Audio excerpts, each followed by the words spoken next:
My dad did his own thing, his own way. He had no rules, and that's one of the biggest things I learned about songwriting from him, was to have no rules. He broke all the rules. He showed them how to write. That's what he did. Roger was probably the closest thing to a genius that I ever knew. He had the quickest mind. He'd say things to me I wouldn't get for a couple of weeks. Roger Miller was a real original when it came to songwriting. He blew the doors open in Nashville. He did things that were certainly by the standards of country music were outlandish, you know. I'll tell you something, Roger wrote wherever he was. His office was in his head. Nashville had kind of gone to the trend in the last, 5 years, 6 years of co-writing, and that a bunch of people had to write a great song now instead of like they used to. And so people in Nashville kept coming to Roger and saying, you need to co-write with people. And he said, did Picasso co-paint? Trailers for sale or rent. Roger Miller, king of the road. He rhymed purple with maple syrup. This is his story, told by his old friends who knew him best. Hosted by Waylon Jennings. 2 hours of pushing broom buys a 8 by 12 4-bit room. Roger Miller, a whirlwind of musical talent out of dirt-poor Oklahoma farm country. King of the road. Writer, singer, and winner of about every award invented, including one for writing what may be the best Broadway musical of our time. No phone, no pool, no pets. I ain't got no cigarettes, but 2 hours of pushing. Some of you know a little about me, I guess. The fact that I'm from Erie, Oklahoma, and that I write all the songs I sing. Sometimes I write about things that really happened to me. Usually, though, it's just things I make up out of my head. Engine number 9, coming down railroad line. How much farther back did she get off? Oh, brown suitcase that she carried, I've looked for it everywhere. It just ain't here among the rest, and I'm a little upset. Yes, tell me, engine number 9, coming down the railroad line. I know she got on in Baltimore. 110 miles ain't much distance, but it sure do make a difference. I don't think she loves me anymore. Thank you. Roger had a hard time being serious. Maybe he thought life was too important to take seriously. Now, when reporters asked Roger about when and where he was born, Roger would say something like, "We were so poor the lady next door had me." Or, "I was born in a car wreck in 1936. Well, it wasn't a car wreck, but it as sure as hell was hard. Hard times in Fort Worth, Texas. We were just really young. And so we just went at it red-eyed and grinning. Roger was only a year old when his dad died. And so then things were drastically changed. Desperate times, desperate measures. Roger's Uncle Elmo Miller came down from Erie, Oklahoma. And they said, let us take them a while until you get on your feet.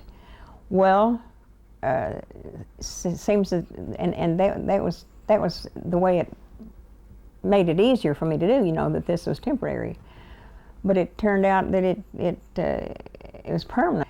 And I think that this may have been one thing he felt like he had maybe was not wanted. Life's mysteries. I was just thinking, if things hadn't worked out with Roger losing his dad when he was barely 1 year old, and his Uncle Elmo and his wife taking Roger to raise, well, he would have missed one of the big influences in his life, the cowboy actor who also happened to be a great singer and songwriter, Sheb Wooley. Now, he was in High Noon with Gary Cooper and built a name for himself on the TV series of Rawhide. Well, Roger was about was 4 years old, or 3 or 4. And Roger was up, dressed in his cowboy outfit, sitting up on the driver's seat in a team of mules. And he thought he was driving a wagon, you know, he just sitting up there. But he was a cute little guy. He was about 4 years old. At that time, Sheb was a cowboy raising a herd of cattle with Uncle Elmo, and he spent a lot of time around the Miller place. I already aspired to be a songwriter or something in the entertainment business. And we'd talk about it, and he was about the only one I would share that with, really, when he was 6, 7, 8 years old, and he was, everywhere I went, he was there. Sheb didn't know he was Roger's idol until they both were major stars. I was out in the barn, I said, Roger, look, this is going to be my autograph. This is the way I'm going to autograph when I get to be a star. You know, he went back to the old barn and sawed that piece of wood out and took it to Hollywood with him when he lived out there. You know. Roger attacked his music just like he did everything else in his life, full speed ahead, and often faster than the speed of sound. And speaking of sound, here's a couple of his old hometown buddies. Well, he played bobby pins in English class under the seat, making noise. Used to play them water glasses. He'd fill them in different levels of water in Cal's Cafe and all the other cafes around the countryside. Take a spoon, make music on them, and good music too. This is a thing called Whistle Stop, which, as most of you know, means a very small town. And if the song is really successful, I hope to open up a chain of small towns. It's like Shakespeare did it with Hamlet, so why not? Here it is, Whistle Stop.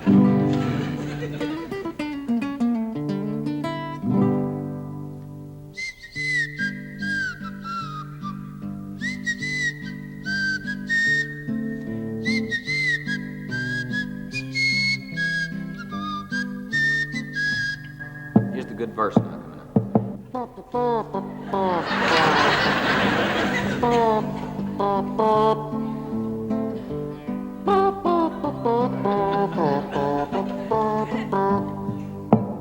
This one really gets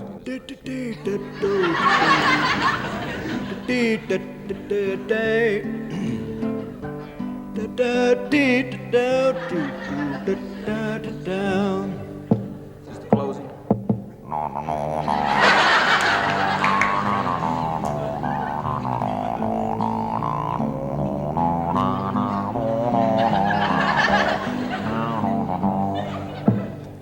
Everybody sing.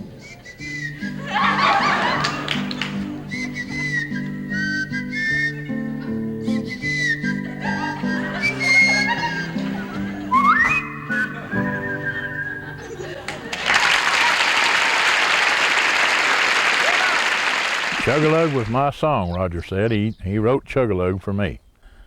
I used to bet people $20 that I could drink a can of beer in 2.5 seconds. Chug-a-lug, chug-a-lug. I never lost. Burns your tummy, don't you know? Chug-a-lug, chug-a-lug, grape wine in a mason jar.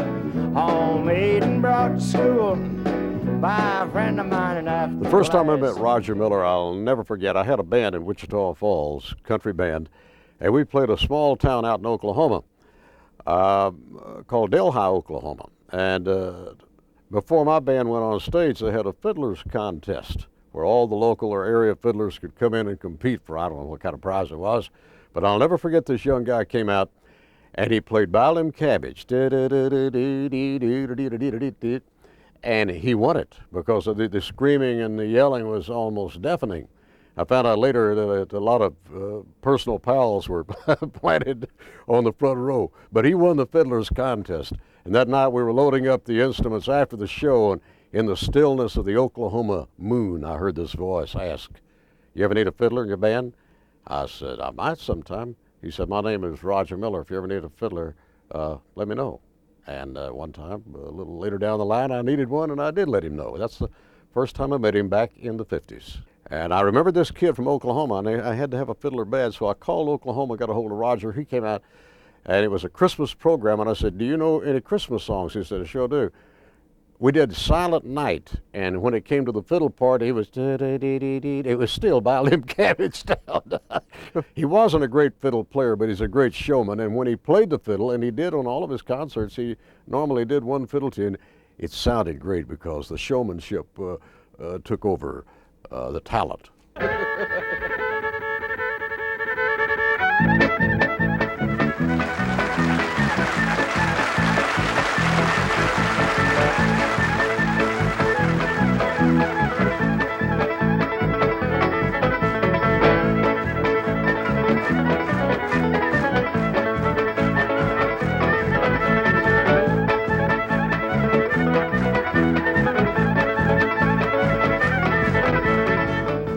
From the moment Roger arrived in Nashville in 1955 until he started making real money in the early 60s, money was a big part of his life. Early on, the lack of it. One time I made him sit down and write a song. He came to me and he wanted $300. And I just bought him a new Cadillac, I think it was about $10,000, and he owed the company a lot of money and hadn't had anything recorded in a long time. Hadn't even brought me a song in 6 months. And so he said, I need $300 bad. I said, well, Roger, I can't give you any more money. I said, you're into the company. I said, you already owe me more than the company is worth. And he said, I've got to have $300. I'm desperate for $300. And I said, well, look, go in there and write me a song, and I'll try to get you $300. I don't want to write a song. I'm not in the mood to write a song. I said, if you don't, I'm not going to do it. I'm just not even going to ask for the money. So he stomps off into another room over there, and about 15 or 20 minutes later he comes in, and he said, well, what do you think about this one? And he sings me a song. I remember stories that my pappy used to tell. His eyes would get big and his chest would really swell. I could sit for hours and listen with glee as he told how he lived when he was a boy like me. Home where the river runs cold, song called Home. And I said, that's really good. I think I can get it recorded. So, and which I did the next day. Jim Reeves recorded it. It became a #1 song. So I said, Roger, I got you the $300. Now, can you tell me why you're so desperate for $300? He said, buddy, there's this riding lawnmower over here. I've just got to have it. So he went and bought the riding lawnmower and drove it 8 miles down the highway to his house. This story has become legend over the years, but I was actually there when it happened, and I saw Roger come riding down the street on this lawnmower. His grass was about 4 feet high in the front yard. He drove the lawnmower into the front yard, cut a path about 3 feet wide, turned the lawnmower off, left it parked by the front steps of his house, and to my knowledge, he never touched it again.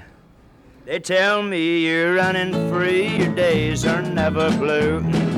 I wish I had your good luck charm. You had to do whack-a-do, whack-a-do, whack-a-do, whack-a-do, whack-a-do. I see you going down the street in your big Cadillac. Girls in the front, girls in the back, and away in the back you got money in the sack, both hands on the wheel and your shoulders right back. This is the hot lick that everybody always enjoys. I hear tell you're doing well, good things have come to you. I wish I had your happiness and you had to do whack-a-do, whack-a-do, whack-a-do, whack-a-do, whack-a-do. Thumbs don't play with me.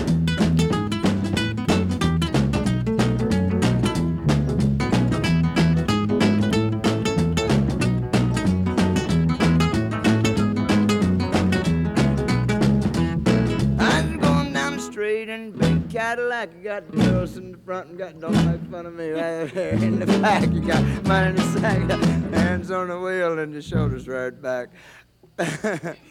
We always do a highly informal show anyway. The higher we get, the more informal we are. I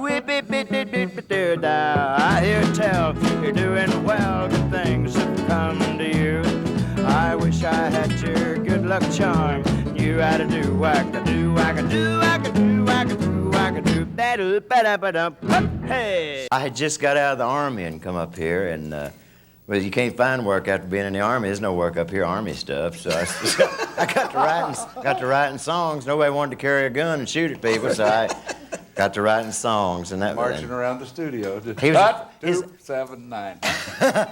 to honk. Ha. How'd you get it to Jimmy? Did you know him? Hey, right under the table, a little money under the table. Is what. No,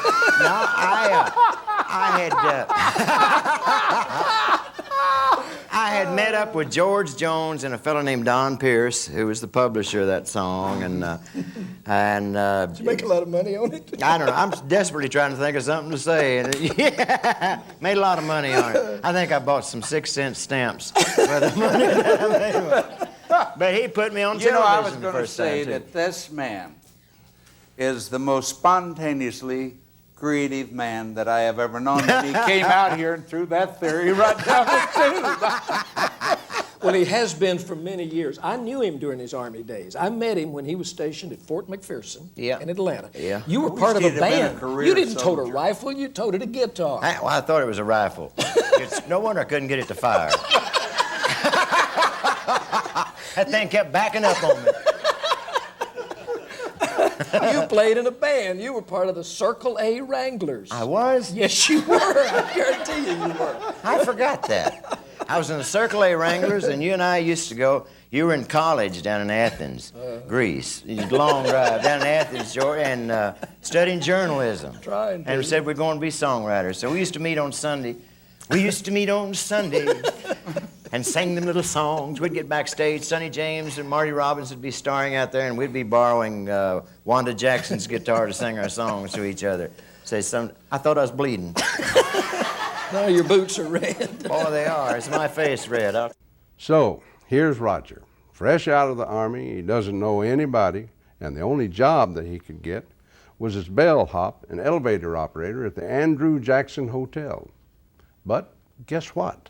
Roger and I arrived about the same time in Nashville, and he got a job at the Andrew Jackson Hotel as a bellhop, and I signed on as a writer for Cedarwood, and I went down to the Clarkson Hotel, and I went in there and I met Roger. He was in there. I'd been seeing him in there. And he told somebody that he could play a fiddle, and I said, "Can you play a fiddle?" He said, "Yeah." And I said, "Well, now Minnie Pearl's hunting a fiddle player." And I said, "You want the job? I'll go tell her." He said, "Yeah, I want the job." He said, "I'll go over to the hotel and give him my 2-minute notice." This handsome young fella played fiddle in a band I used to travel with. He's a nut. But he's the most talented nut I've ever known, and I love him. Here's Roger Miller. Thank you, Miss Minnie. I appreciate the nice words. I want to do a song that I wrote one night. Let me get my guitar right. Yeah, that's about right, yeah. This is the song I want to sing for Jerry Kennedy. He's heard it a couple of times. Trailers for sale are renting. Rooms flat 50 cents. No phone, no pool, no pets.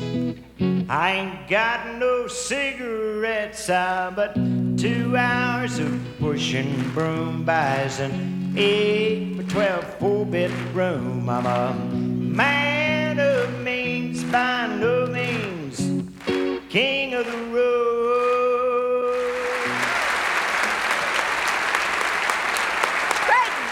Roger. Great job. Oh, it's terrific. From Eric, Oklahoma, ladies and gentlemen, would you please welcome Mr. Roger Miller.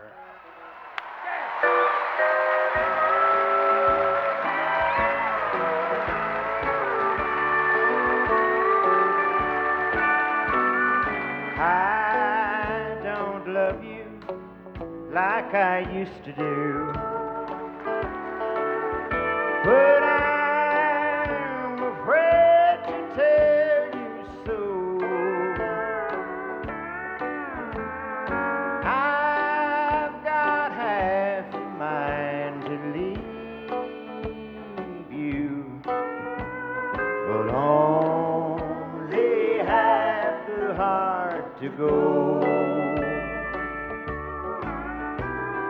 Words to tell you just don't come to me. I guess my courage is too slow.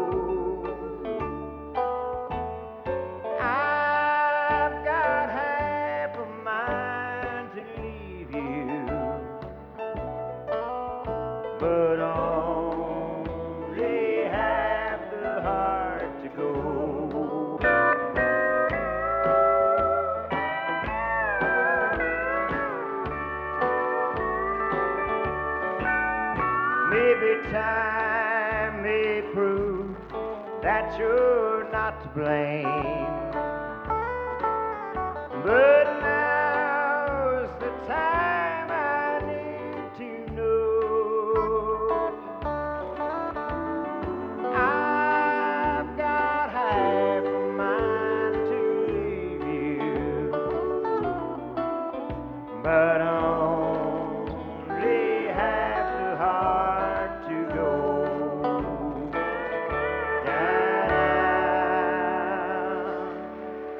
Thank you a lot. When we signed Roger Miller, is Irving Green, who was president of Mercury, and Charlie Fash, who was the head of Smash, and myself were having dinner down in Printer's Alley here in Nashville at one of the local nightclubs, and Roger and Buddy Killen were having dinner at a table 10 or 15 feet away. And I said to Charlie Fash and Irving, I said, there's a kid sitting over there that's got a lot of talent, but I said, he just got off our RCA and nobody's got him signed. I said, I think I'd like to take a shot at him. And so they said to me, well, why don't you talk to him and, you know, see if we can make a deal with him. So I went over to the table where Buddy and Roger was and was gone about 5 minutes. And when I came back, I said, okay, we got a deal. We'll record him in a couple of weeks. And that would not happen in today's world. You'd have to go through 3,000 lawyers and 45 accountants and everything else. But Roger just says, yeah, I'd like to make records. They got to tell me that my songs were far out. I've always tried to experiment with writing and stretch the boundaries of my imagination. So they got so far out, they said, these songs are good, but nobody can sing them. And I said, well, hell, I'll just do them myself. I guess the first session that Jerry Kennedy recorded with Roger, he sent it to me in New York, and I listened to it, and I said, that sounds like all the other things he's been doing. Throw that away and take him in and cut all them silly songs he's always singing. We recorded on a Friday night. We did 4 songs, and the next day we did 12 songs in 2 3-hour sessions. In 6 hours he did 12 songs. Out of those 12 were Dang Me, Chug a Lug, and Do What I Could Do. So I went in one afternoon and started my record career with this.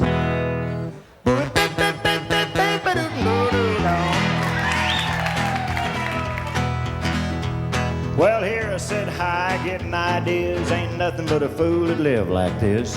Out all night and a running wild. And a woman sitting home with a month-old child. Dang me, ooh, they ought to take a rope and hang me high from the highest tree.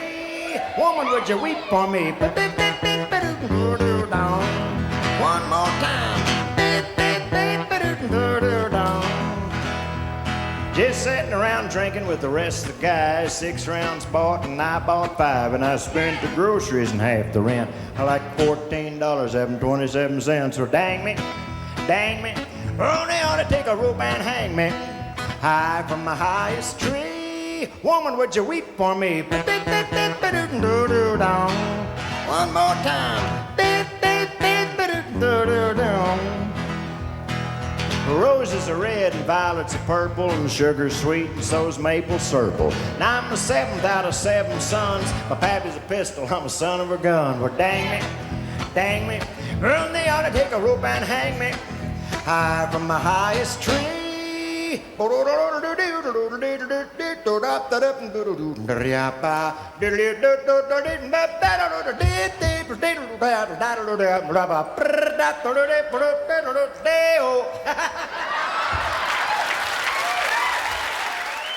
And I stopped at an intersection when that I heard him singing that, and I thought I would die. That was the funniest thing I heard. I mentioned that Roger went at his music faster than the speed of sound. None of us ever got up to speed with Roger to figure out where in the world he was coming from. But when you're traveling that fast, sooner or later, you're bound to hit a brick wall. Roger had some bad habits in the mid-'60s. I think, you know, everybody knows about those. He had a problem with pills. And I never knew which Roger was going to be there, the one that was tired or the one that was wired, or you know, somebody in the middle there somewhere. And it was always really nice to find him when he was sort of like on that even keel, which was not very often. But he still came through whenever he was messed up. I mean, he would still find a way to deliver.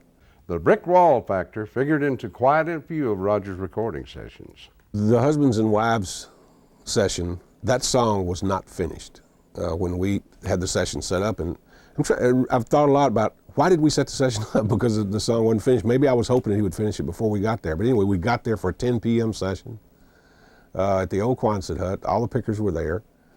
And that's one of my favorite, like I said, one of my favorite Roger songs.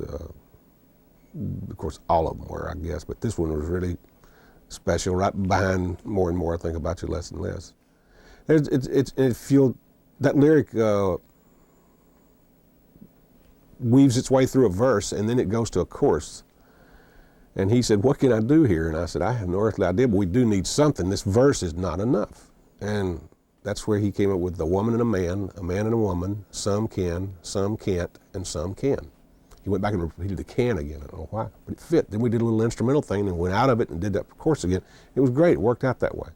Not sure that was as great as that song could have been. I've never questioned things like that because maybe they all could be better. But God, it sure stood up to have been on that shaky ground before we went in, you know, that night. It really was something that came off special.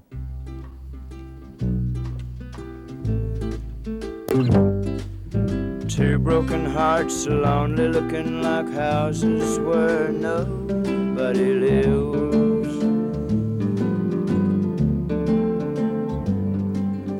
Two people each having so much pride inside, neither side forgives.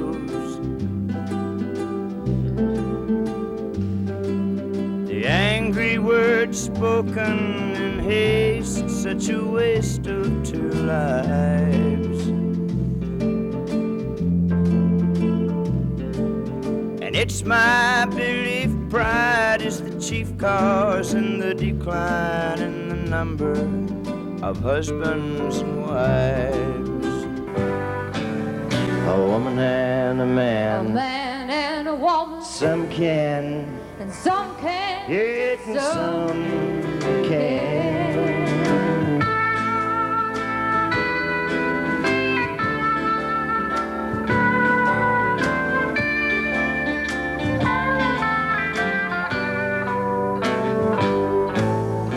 Two broken hearts, lonely looking like houses where nobody lives.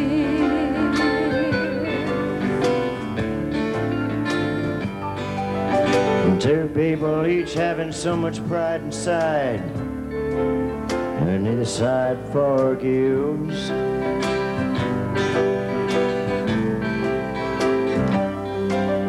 The angry words spoken in haste, such a waste of two lives.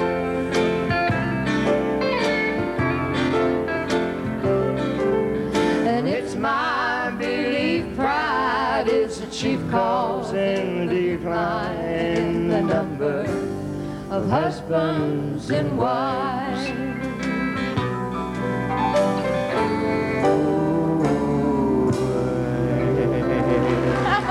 Thank you. Thank you. Do you realize what we just witnessed? Now there's Roger in a little room sweating out the finish of this song. Downstairs in the old Quonset hut on 16th Avenue, one of the town's first major studios, by the way. The pickers are down there with Kennedy.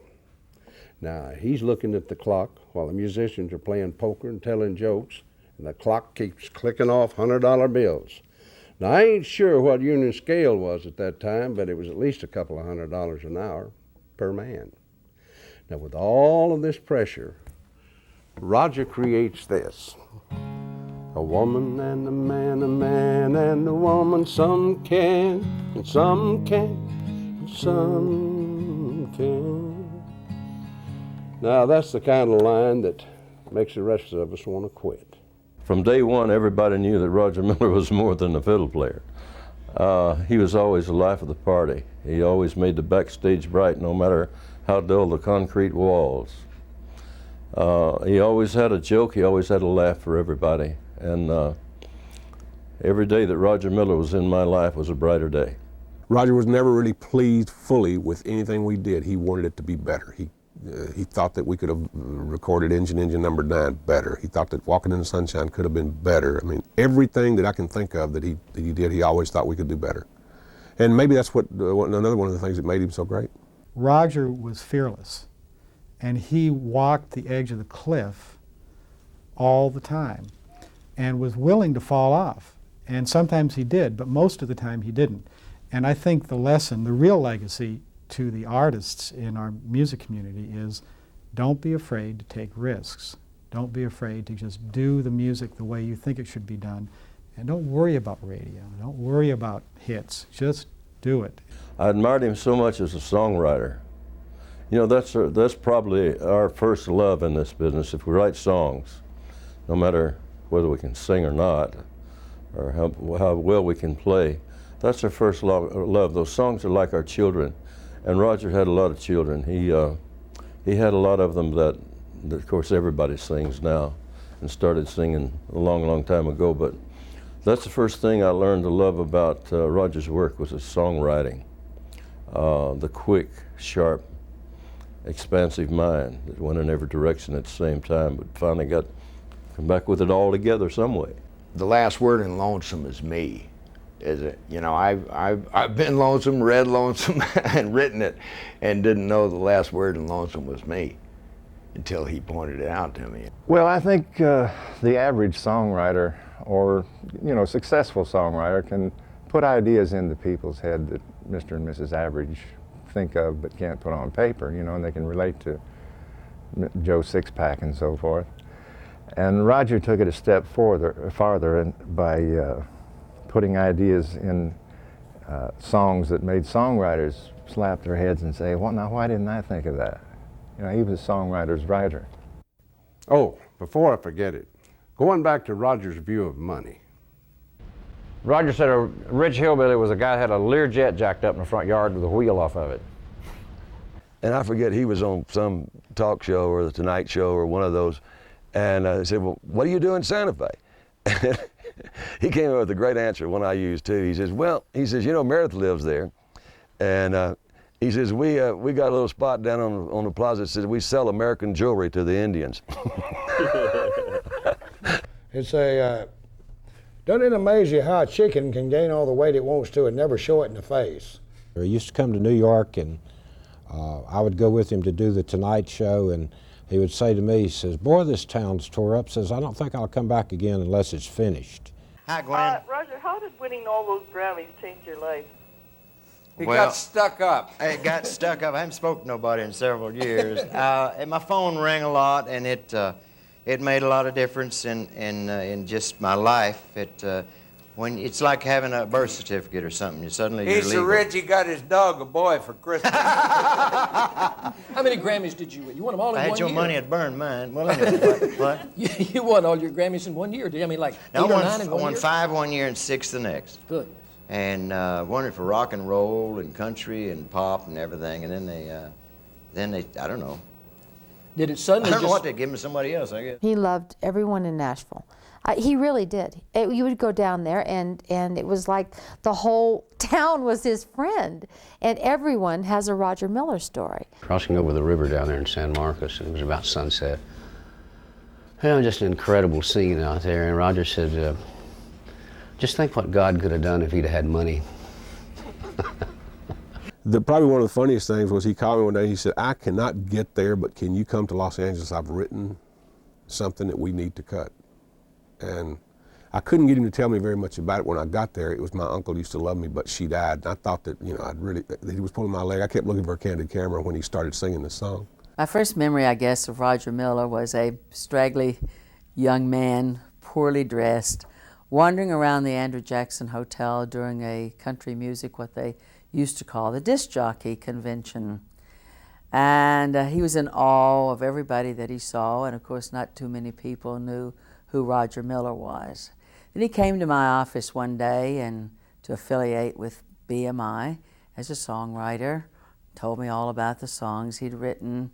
And I remember one of his first remarks, he said, I'm so poor I was made in Japan. Like the time he walked up to Ronnie Millsap, put his hands on his ears and said, guess who? We were late for a show in Minnesota one day, and this cop stopped us for speeding. He said, "Can I see your license, sir?" I said, "Oh, Mr. Roger Miller." He said, "What's the hurry?" Roger said, "We're going to Red Foley's funeral." Foley's been dead 35 years. Walked up to the thermostat as we were waiting on the elevator at the hotel, and he said, "Oh my God, I've lost 100 pounds. I'm down to 60.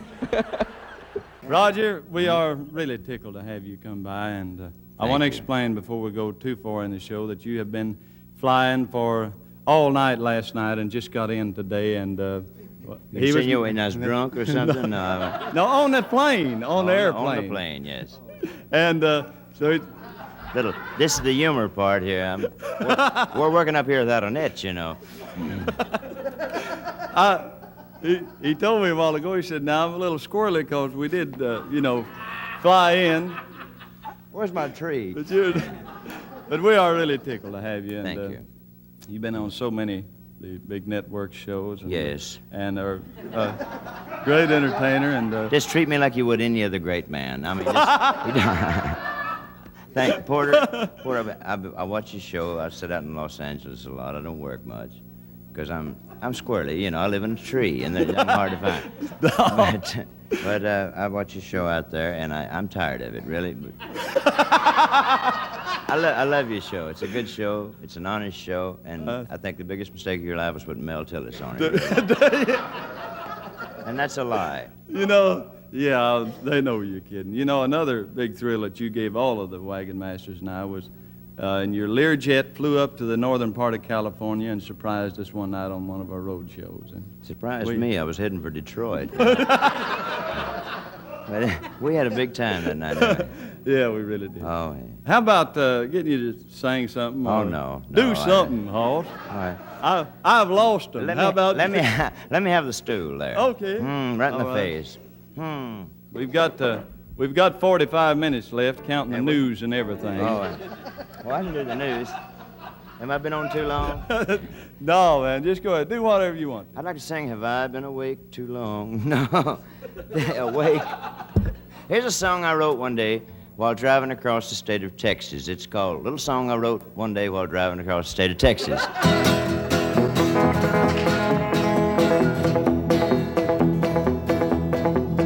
You got a good band, Porter. In the summertime when all the trees and leaves are green, the redbird sings, "I'll be blue, 'cause you don't want my love." Some other time that's what you see when I want you. Then you laugh at me and make me cry, 'cause you don't want my love. You don't seem to care a thing about me. You'd rather live without me than to have my arms around you when the nights are cold. You're so all alone. I had the good fortune of introducing King of the Road on our television show, and only Roger could think of a thing like this, but some weeks later I received an award, a one-of-a-kind. It's a gold doorknob award, and it's really a gold doorknob, and it's on a little mahogany plaque, and at the bottom says, "To Jimmy Dean, for 1,000,000 doors you open for me." I think one of the best songs that Roger Miller ever wrote was "I've been a long time leaving, but I'll be a long time gone." I recorded it twice. Well, you're too damn young and good looking, and you owe us a Roger Miller song. Yeah, you're late. Do it, Marty. Nice hat. I've been a fool. I've been a fool for giving you each time you done me wrong. And I'll be in a long time to live, but I'll be a long time gone. Stay with me, Justin. I'm with you. Loved you so much. Loved you so much. I stayed around when I should have went alone. I've been a long time to live, but I'll be a long time gone. Doggone. Well, I said, hi there, Highline Yellow Highway. Here comes a big old semi my way. Stick up the thumb. Here the truck comes, but the truck goes by. It looks like a fly. Moving the big legs on my Levi's, they go.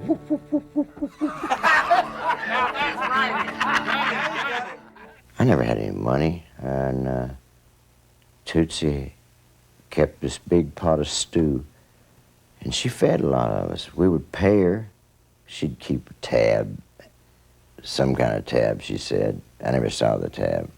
A place for cultural gatherings. A lot of songs were written there at night. Tootsie would let us guys come in there and take the back room on a weeknight, sit around and yell and holler and write songs. That was the first beginnings of people getting together as a group of songwriters and comparing and really trading ideas and feeding off of each other. You know, back in the early 60s, Roger and I were real close. We, in fact, lived together for a while, and I was lucky enough to borrow his genius to help me write a couple of songs back then. And one we wrote right here in Tootsie's one night back in '63, I guess. Y'all might remember this. If you see me in some corner, looking like all hope is gone, if you see me sit for hours and you wonder what is wrong, well, it hurts to talk about it, but my world just fell apart. I'm a walking, talking, crying, barely beating, broken heart. So I'm trying to forget him, looking for a place to start. I'm a walking, talking, crying, barely beating, broken heart.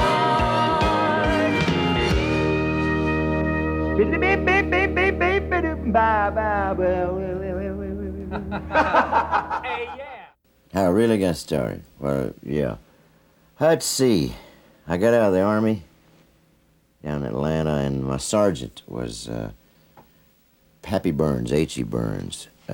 He had a brother, Jethro, and he wrote a letter of introduction to Chet Atkins, and I got out of the Army and came up here with a pregnant wife and mustering out pay and rented a house in East Nashville and auditioned for Chet. I was so nervous, I played in one key and sang in another, and it was dreadful. Chet still remembers it. I just kind of knocked around and ran into George Jones a few days after I'd been here and hung with him for a year or so.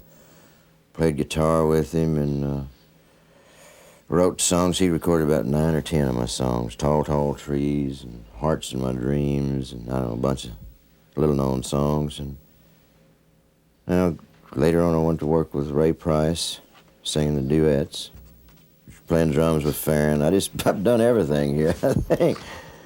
You think that being happily married with Mary has mellowed you out somewhat? Oh, yeah, in a lot of sense, sure. I couldn't find myself at all, it didn't seem like. And then since Mary, life just changed. That good, huh? I'd like to have a freeze frame of the look on my face when the chair started going. Well, I'd like to tell you this.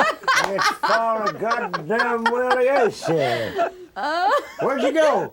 Where's everybody? I'm stone blind. Oh, God. What happened? Yeah, I've settled way down. Yeah. When I was a little boy, my dad wrote this song for me as a Christmas present. It's called Old Toy Trains.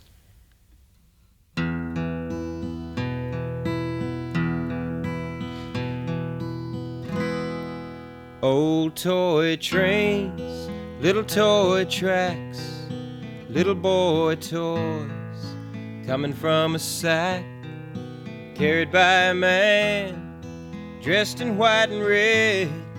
Little boy, don't you think it's time you were in bed? And close your eyes, listen to the skies. All is calm, all is well. Soon you'll hear Kris Kringle and the jingle bells, bringing old toy trains, little toy tracks, little boy toys coming from a sack, carried by a man dressed in white and red. Little boy, don't you think it's time you were in bed? I think he was a great dad. I think he was really great.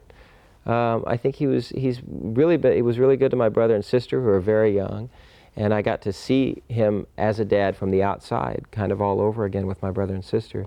And I think he's a great dad. He was a great dad. One of Roger's great triumphs came out of left field, way out of left field. I'm talking about how Roger Miller came to write Big River. Critics everywhere called it the best Broadway musical of the decade. It won 7 Tony Awards, including the big one for the best score of the year. One of Roger's lifetime pals, Bill Anderson, got him to talk about it.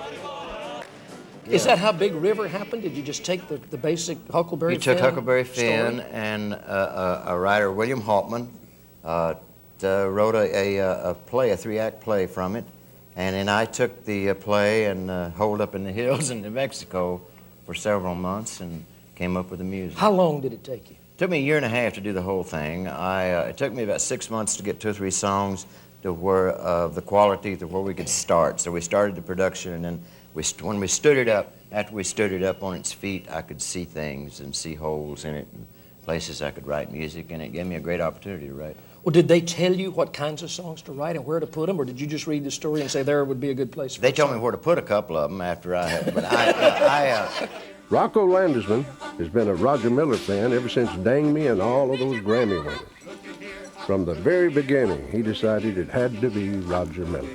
Turns out millions and millions of people agreed many years later that Roger's voice and Mark Twain's voice were an ideal match, that they spoke, even though they came from different parts of the country, they really spoke the same language.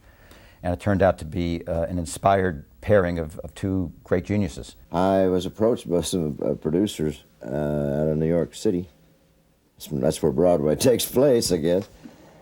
And they wanted to do this. They wanted to do this play, Huckleberry Finn, and they wanted me to write the music, and I did. And it opened. It opened in the last month, which is February to us here, in Boston, to rave reviews and standing ovations. And it's going to do a couple more weeks there, and it'll do 6 weeks this summer in La Jolla Theater in California, and then go to Broadway in September. It's a full stand-up show. It's great. Huck Finn. Have you thought about how much can be gained by writing music for a Broadway play? Yeah. It can live forever and ever. It was an offer that I couldn't refuse. It'll be around. Record companies go nuts and fight and have shootouts to get the soundtrack for it. And it's the best music I've ever written. It's got some stuff in it. I'm looking forward. You want to hear one? Yeah. It's a ballad. It's got up songs, down songs, and ballads. Let's see. Do the mornings still come early? Are the nights not long enough? Does a tear of hesitation fall on everything you touch? Well, it might just be a lesson for the hasty heart to know. Maybe leaving's not the only way to go. Maybe lay and let your feelings grow accustomed to the dark, and in wordless conversations solve the problems of the heart. Well, it might just be a lesson for the hasty heart to know. Maybe leaving's not the only way to go. People reach new understandings all the time. They take a second look, maybe change their mind. People reach new understandings every day. Tell me not to reach, babe, and I'll go away. Do the mornings still come early? Are the nights not long enough? Does a tear of hesitation fall on everything you touch? Well, it might just be a lesson for the hasty heart to know. Maybe leaving's not the only way to go. Such a well-written song. You know, most Broadway plays, they may have one well-written song, and the rest of them are just pieces of Well, junk. they're raving about it because I put everything into every song. I've got 13 pieces in it, and Oh, there are things like How About a Hand for the Hog? Stuff. I can't remember. Well, they tell me, but I can't be sure. The man's best friend's a mangy cur. I kind of favor the hog. How about a hand for the hog? Now, come on. Yeah, hog ain't nothing but a porky thing, little forky feet and a little nosy ring. Now, come on, folks. How about a hand for the hog? Well, if you took a notion, I bet, good hog make a hell of a pet. You could teach him to ride and to hunt. You can dress him up and let him sit up front. Well, a man and a hog had a comedy act, and that man was terrible, as a matter of fact, but that hog was a funny son of a bitch. How about a hand for the hog?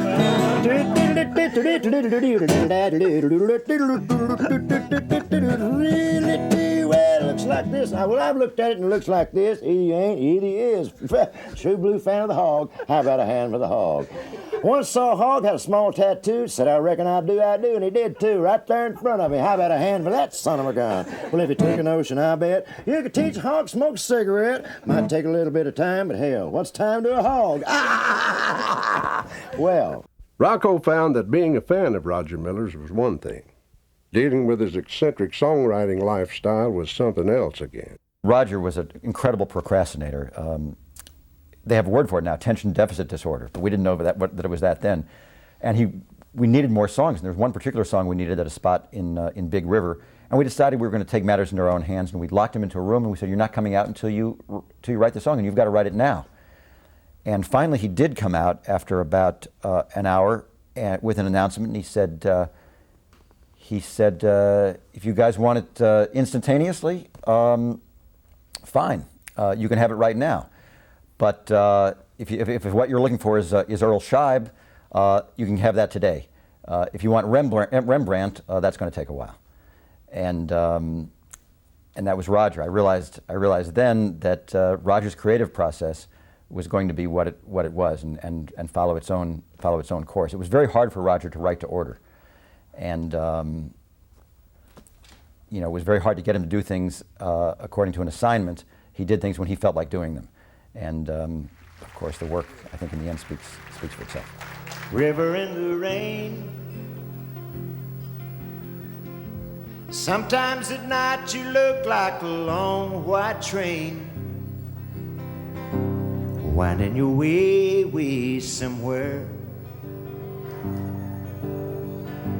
River, I love you, don't you care? Well, if you're on the run, winding someplace just trying to find the sun,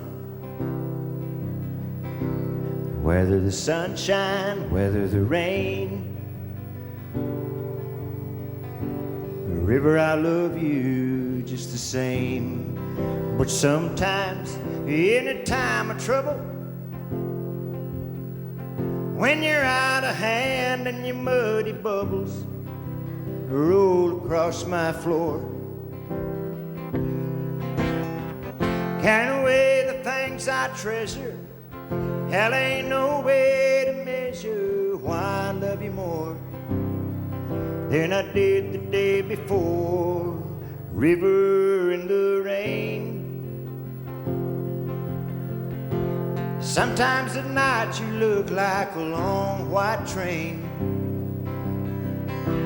winding your way from me. River, I've never seen the sea. Thank you.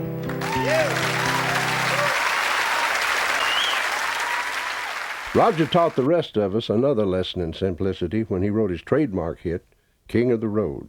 He was like a jazz musician. He wasn't really a jazz musician, he was a country fiddle player. But he wrote in syncopations, trailers for sale or rent. Da, da, da, da, da, da, da. Roger's son Dean recalls the power of King of the Road. When King of the Road was up for, when the year my dad won all those Grammys and King of the Road was up for Song of the Year, it was up against Yesterday by the Beatles, and it beat Yesterday by the Beatles. And I think people can tend to forget that the height of my dad's success came up against the British invasion, came up against the Beatles and the Rolling Stones, and here was my dad having the height of his success at that time, and I think that's an incredible accomplishment. In fact, I just gave King of the Road, the original thing that he wrote King of the Road on, and it was on the back of an old airline I've never heard of, that he wrote the first, lines to it. And nobody appreciates this masterpiece more than producer Jerry Kennedy. King of the Road was probably the favorite of those things because it was the one that really kicked all the doors down for Roger. And it was a great song. I mean, anytime I listen to this thing, I find new little things about what was happening inside his mind when he put that on paper. And I have some scribblings, maybe the original scribblings for it that he gave me in a frame for Christmas one year.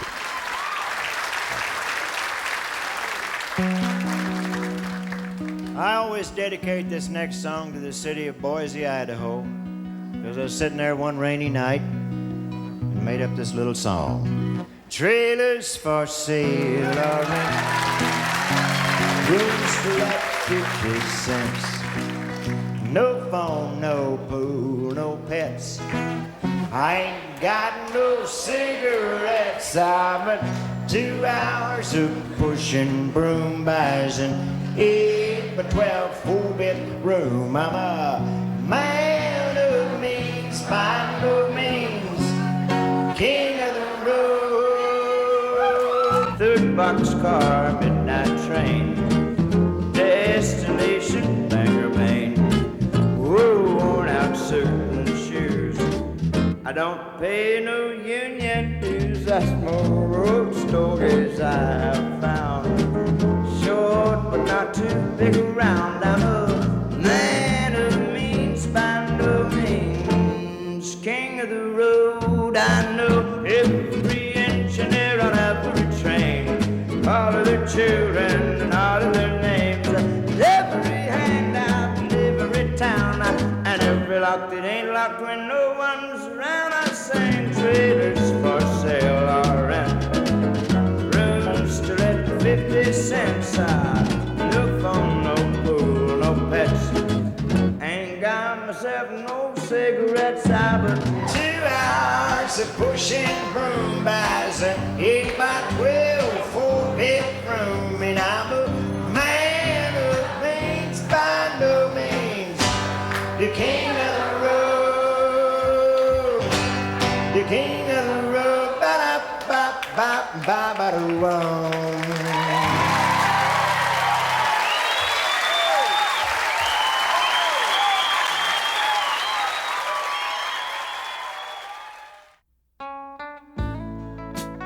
He's a nut, but he's the most talented nut I've ever known, and I love him.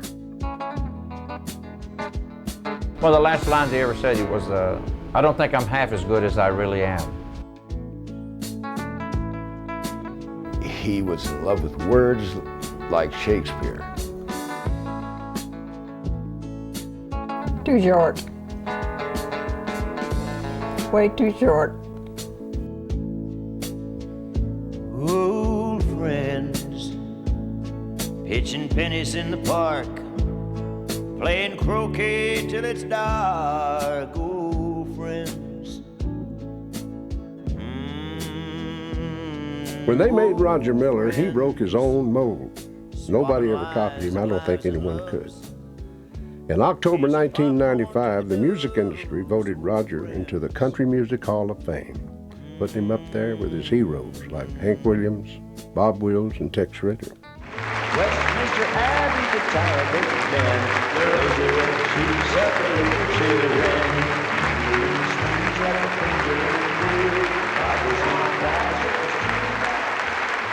Thank you. Roger was a dreamer, and this would have been his wildest dream come true, this ultimate recognition of his songwriting and musical artistry. If he were here tonight, I know he'd want to thank his children, Alan and Rhonda, Sherry and Shannon, and our son Dean for carrying on the Miller musical tradition, and our son Adam and our daughter Taylor for their unconditional love and hugs and kisses. And I know he'd want to thank his mother, Lottie Burdine, for passing her funny bone on to him, and all his fans and friends who stuck with him, even though he was eccentric and a bit unorthodox, and as he said, 20 minutes ahead of his time.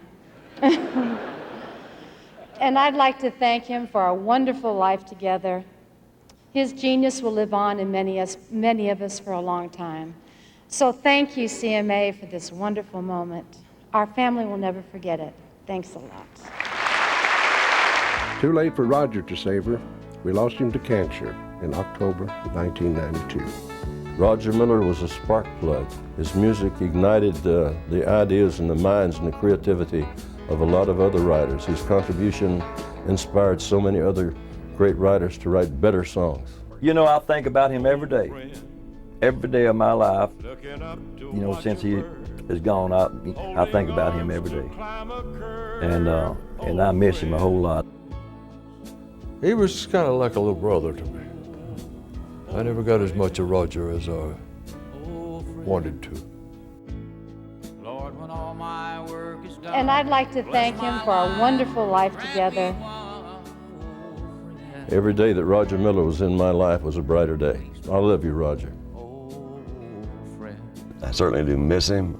I miss his intellect. I miss his humor. And I miss growing a little bit older with him.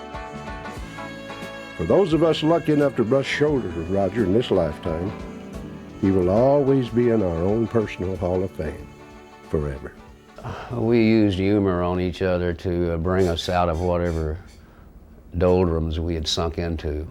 There was a rooster was sitting on a fence, and the sun came up, and the rooster said, cock-a-dock-a-rock-a-doo-ka-dock-a-dock-a-doo-doo, and not a soul stirred. And another little rooster ran out there and says, cock-a-doo-doo-doo, and everybody got up. He said, see, you can't beat them old standards. Roger Miller, when a joke wouldn't do, he gave us a song.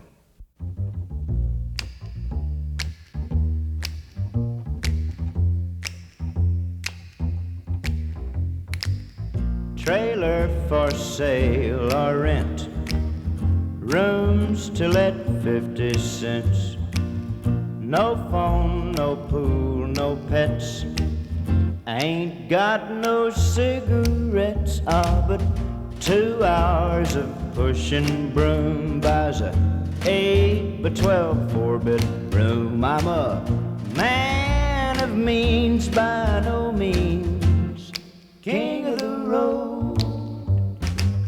3rd boxcar, midnight train, destination Bangor, Maine. Old worn out suit and shoes. I don't pay no union dues. I smoke old stogies I have found, short but not too big around. I'm a man of means by no means, king of the road.